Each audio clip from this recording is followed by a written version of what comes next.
Hey everyone, I am Artosis, and I'm going to be showing you a build order here today.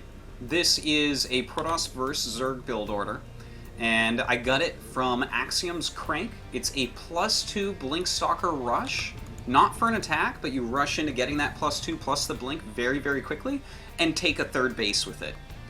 So I'll just go ahead and explain it as I go. It's a Forge in the main base fast expansion, so you'll go for a 9 pylon in your main.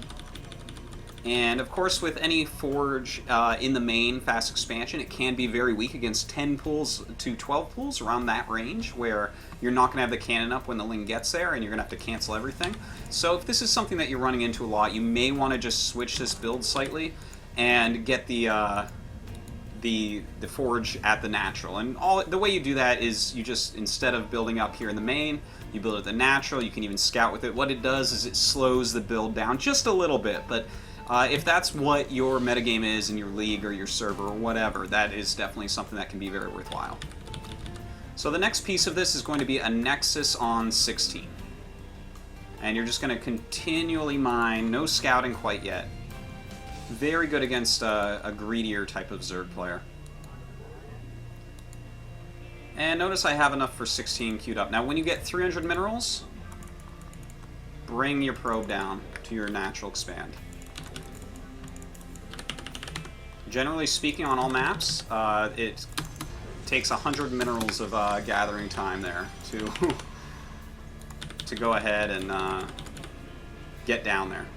So I go up to 17 probes at this time, and then the Forge, and then you're going to go right back down to that natural, and this is where you're going to go ahead and make a pylon on 17.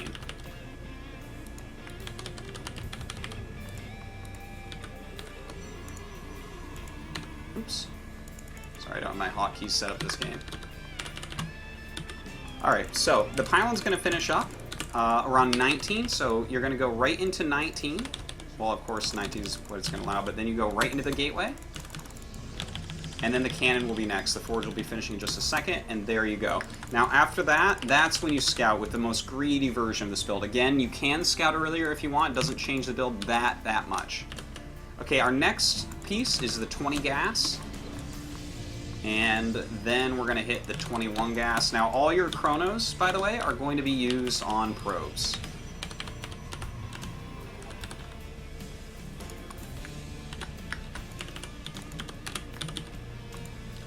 Oops, I had the wrong hotkey set. Okay, so we're going to be getting the cybernetics core in just a second here.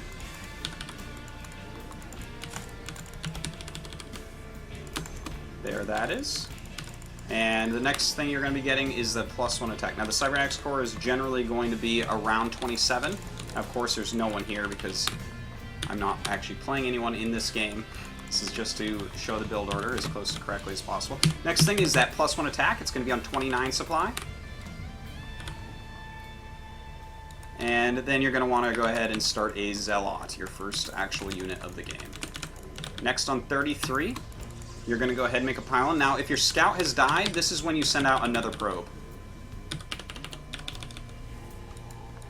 Next, you're going to go ahead and grab your warp gate and a sentry as that Zealot finishes up. And you're going to grab another pylon, just to make sure you don't run out. Now, after the sentry and the warp gate is finished, you're going to grab a couple gases. It's going to be on 40 supply.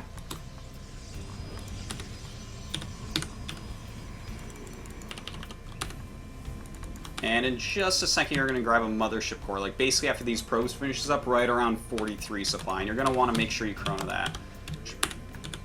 Which, by the way, still all the chronos have been on the Nexus so far. But right around the time these two gases finish, you're going to use one chrono on your +1 attack. And you're also going to grab another pylon, as well as at 47 supply, the Twilight Council. Alright, so Mothership Core, of course, you're going to kind of scout around and stuff. Start another sentry at this point. And we did just grab another pylon, and you're going to start a few gates right afterwards. Now, these 3 gateways are supposed to be on 53. So I'm just about there. There we go, 53. So there's your 3 gates. And after those 3 gates, you're going to grab another sentry. Notice it's just finishing up right then. And your +1 attack is going to be finishing. There it is. It just finished up. And you grab Blink as well. Now the next thing you're going to get, notice the gas goes right up to 100. Bam, a robo goes down. It's supposed to be on 59 exactly. And then you're going to grab another pylon. Now, your last sentry is going to be finishing up right around the same time as Warp Gate. Also on 61, just as your probes get there, add a couple more gates. Now the Warp Gate is finished. These gates were just like maybe 2-3 seconds late for me this time, but they'll be finishing up just as your Warp Gate finishes. Now as your Warp Gate finishes, you're going to go ahead, bam, bam, bam, bam. There you go. You have 2 Zealots warped in, 2 Sentries warped in. This gives you a total of 3 Zealots and 5 Sentries, and exactly at this time, you go to that 3rd base. If you have everything right, completely with your Chrono Boost and everything, then you're going to hit that Nexus precisely at about 8:45. Now the Robo is going to be finishing up, so of course you're going to Chrono Boost out an Observer. At this point, I suggest warping in a few more Zealots and Sentries, because they're going to be a little bit more powerful in the early game rather than the Stalkers, even though you're getting that Blink in +2. It's not done yet, so there's no point to really have them. After your pylon finishes here, you go ahead and throw up at least 1 defensive cannon, and you're going to start an Immortal as the Sentry goes to, or the Observer goes to Scout. Now, of course, you have a lot of energy, so you can use hallucinations and all that, but I'll make another video later on to really go over you know, some of the fine intricacies. But that was exactly what the build was. That is the Cranks +2 Blink Expand at 3rd base, a very quick 3rd base. A pretty good alternative overall to Stargate openings. So, hope it was helpful, and hope you enjoyed.